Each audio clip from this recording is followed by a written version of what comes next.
நீங்க ரட்சிக்கப்பட்டதுனால, ஞானஸ்நானம் எடுத்ததுனால, அபிஷேகம் பெற்றதுனால உங்க கையில கம்யூனியனை கொடுத்திருக்கிறோம். இந்த கம்யூனியனை எதுக்கு கொடுக்கிறோம்? நீங்க சபைக்கு வந்திருக்கிறீங்க, பரலோகத்துக்கு இங்க இருந்து பரலோகத்துக்கு போறதுக்கு டோக்கன்றதுக்கு அடையாளமா தான் அது கொடுத்திருக்கிறோம். ஆனா வாங்கினதுனால உங்களுக்கு கண்டிப்பா பரலோகம் கன்ஃபார்ம் அல்ல. வாங்குற நீங்களும் நானும் அதில் பிரவேசிப்பதற்கு பூரணம் உள்ளவர்களாய் மாறி இருந்தாதான் போக முடியும். அவங்கிட்ட என்ன பிரச்சனை? பழைய ஏற்பாட்டு பரிசுத்தவான்கிட்ட அவன் பூரணமா இருந்தா கையில கம்யூனியன் இல்ல. இங்க பிரச்சனை, கையில கம்யூனியன் இருக்கு, பூரணமா இல்ல. ரெண்டும் இருந்தாதான் போக முடியும். இல்லைங்க அதெல்லாம் கிடையாது, கம்யூனியன் கொடுத்தா கண்டிப்பா போயிடலாம் பரலோகத்துக்கு. யார் சொன்னா?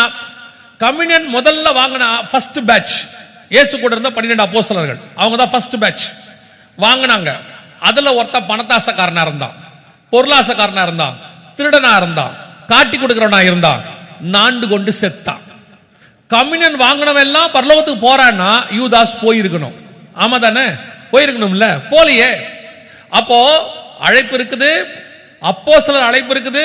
இயேசு கிறிஸ்துவோடைய 3 வருஷம் இருந்திருக்கிறான், ஞானஸ்நானம் எடுத்திருக்கிறான்.